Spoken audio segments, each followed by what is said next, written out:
안녕하세요. 반갑습니다. 로앵커입니다. 진짜 오랜만에 인사드리죠. 그동안에 좀 따로 개인적으로 준비하는 다른 일도 좀 있어서 바빴고, 또 지난주에 여름 휴가도 다녀오면서 좀 유튜브에 소홀을 했는데요. 아직 거기 다들 계시죠? 그동안에 구독자가 많이 빠져나가긴 했는데 그래도 의리 지켜주시는 분들은 계시리라고 생각을 합니다.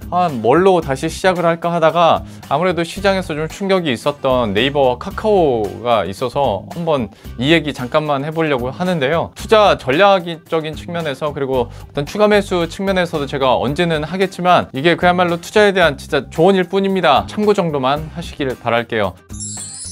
일단 걱정되는 부분이 뭐냐면 9월 8일에, 그러니까 지금 시간으로 어제 외국인들과 기관이 제일 많이 판 종목이 너무나도 잘 아시는 네이버와 카카오였습니다. 그런데 반대로 개인들이 가장 많이 산 종목이 뭐냐? 이것도 역시 네이버와 카카오였거든요. 그러니까 어떻게든 평단가를 낮추려는 보유자분들도 계실 테고, 많이 떨어졌으니까 야 이때 줍줍하자 라고 생각하시는 분들도 있을 겁니다. 다만 이게 왜 지금으로서 좀 걱정되는 전략인지에 대해서는 제가 차차 잠시 후에 얘기를 해드리도록 하겠고요. 아직 오늘장 9월 9일장은 시작되지 않았습니다만은 어제장에서 카카오가 10% 빠졌고 네이버가 7.8% 빠졌죠. 이슈에 대해서 간단하게 설명을 해드리면 왜 이렇게 빠졌느냐, 잘 아시는 그 규제에 대한 리스크 때문이다 라고 기사들을 많이 보셨을 텐데, 그러니까 쉽게 설명을 해드리면 일단 카카오페이를 통해서 서비스를 했었던 그 펀드 가입과 관련해서 지금까지 카카오 측에서는 야 이거 우리가 직접 하는 게 아니라 광고해 주는 거야, 그래서 광고 대행을 해주는 거야 라고 설명을 해왔었습니다. 그런데 개인 소비자 입장에서는 야 이게 처음 카카오를 통해서 들어가고 펀드 가입을 하다 보니까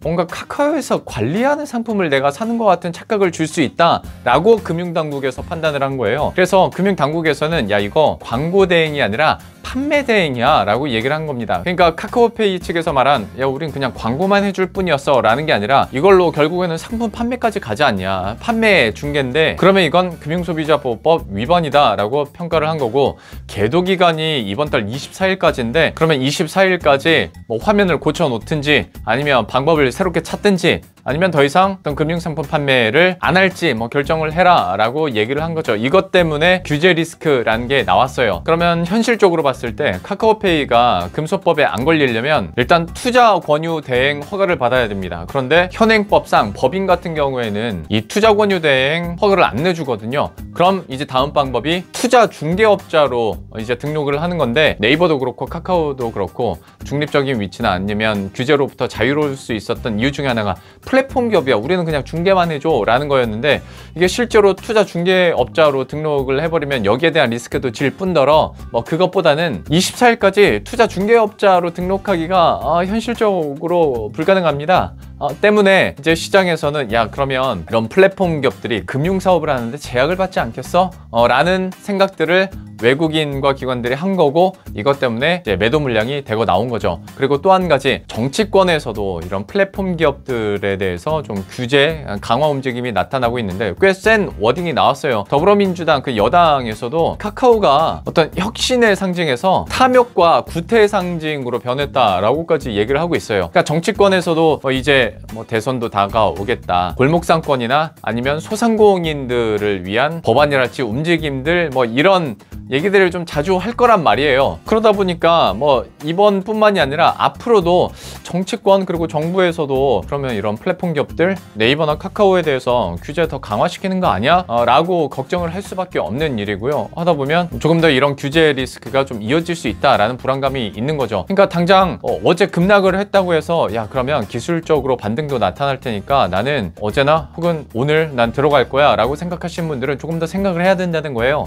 아직 오늘장이 열리진 않았습니다만은 오늘 선물 옵션 동시 만기일이겠다, 그리고 여파가 그 여진이 어제 하루로 끝날 것 같지는 않거든요. 오늘도 좀 조정을 받겠죠. 그리고 당분간은 카카오와 네이버의 주가도 힘이 그렇게 곧바로 반등을 하기에는 좀 쉽지 않지 않을까 라는 생각들을 하게 돼요.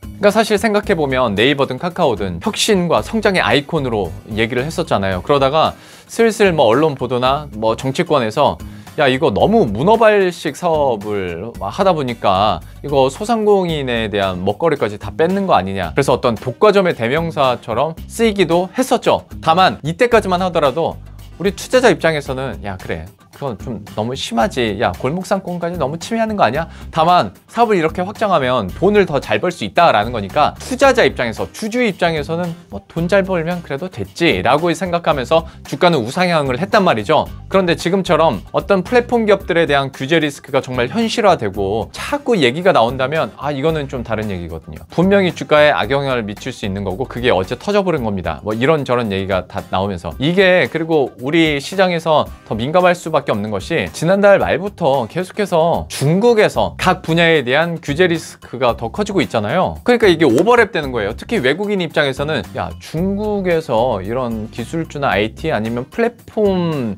업체들에 대해서 규제를 하고 있는데 한국도 그러네. 그러면 네이버와 카카오도 또 급락하고 떨어지겠네. 이럴 바에야 공매도. 뭐 이렇게 가는 겁니다. 그러니까 지금으로서는 카카오든 네이버든 솔직히 까놓고 얘기해서 뭐 지금 이렇게 규제 있다고 해서 두 기업이 금융 사업을 아예 접을 것 같아요? 그러지는 않을 것 같잖아요. 어떻게든 우회로를 찾게 될 텐데 그 우회로를 어떻게 찾아갈 것이냐가 첫 번째 관건이겠고, 그리고 두 번째는 그 전까지 네이버와 카카오는 조금 조심할 필요도 있겠다라는 생각을 하게 되는 겁니다.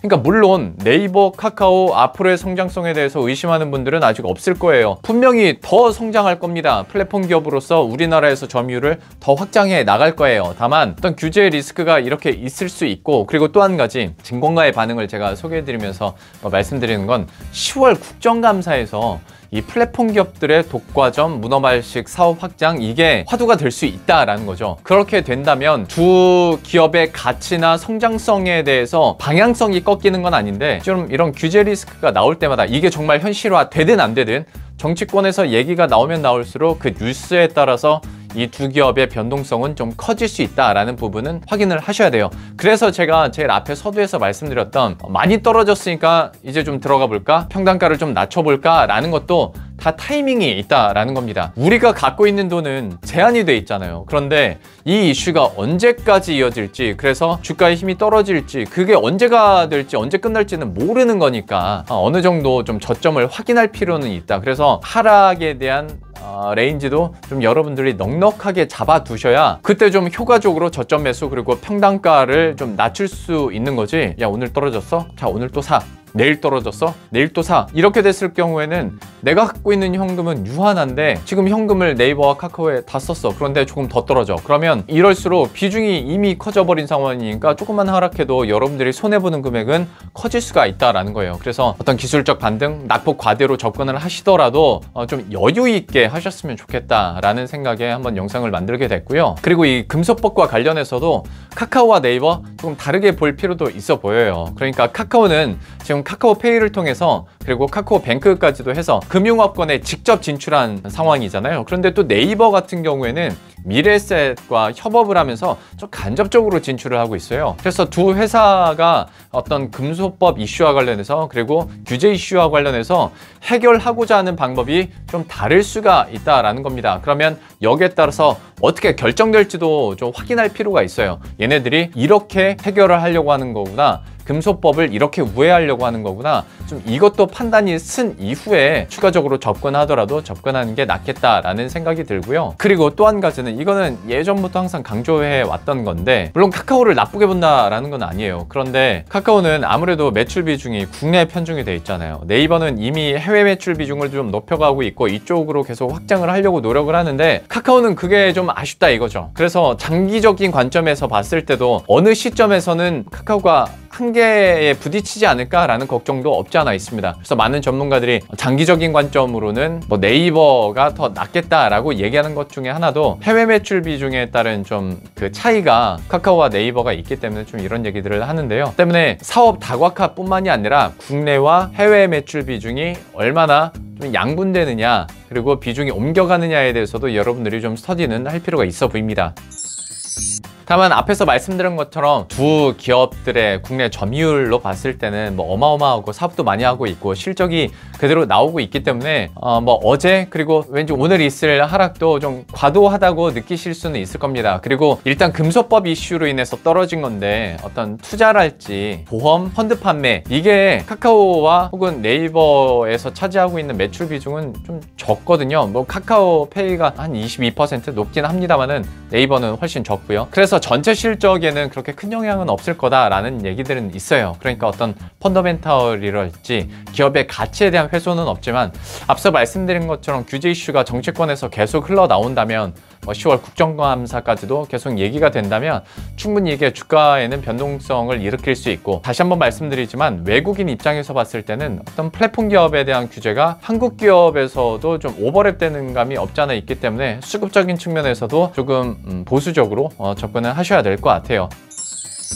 쉽지 않은 시장에서 네이버와 카카오 또 많이 떨어졌는데 또 개인들이 가장 많이 사고 있는 종목 가운데 하나로 랭크가 됐길래 좀 걱정되는 마음에 영상을 켜봤고요. 또 오랜만에 인사드리는 만큼 구독과 좋아요 한 번씩만 클릭해 주시고요. 저는 다음 컨텐츠에서 다시 찾아뵙도록 할게요. 힘내시고요. 좀 수익률 방어 잘 하시길 바랄게요. 안녕.